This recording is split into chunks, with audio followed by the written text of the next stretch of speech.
Gidagsang sa libuan ka mga tawo ang nagpadayon nga massive relief operation sa provincial government nga gihimo sa barangay Mapawa, Maragusan ug barangay Araybo, Pantukan sa Davao de Oro kagahapon Abril 14. Laing 2,500 ka mga pamilya gikan sa niskutang mga barangay ikan sa duha ka mga lungsod ang napuran og relief packs. Ang massive relief operation kitambungan mismo nila Governor Dorothy Gonzaga ug Congressman Roel Gonzaga kauban ng ubang opisyal sa gobyerno.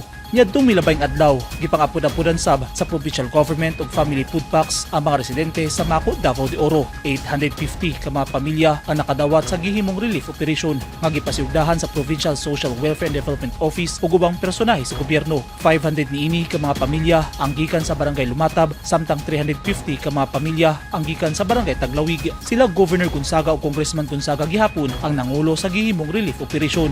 Tumong sa province-wide massive relief operation nga mahaturan og hinabang ang katawhan hilabi na ang mga labing nanginhanglan ug assistance gikan sa gobyerno.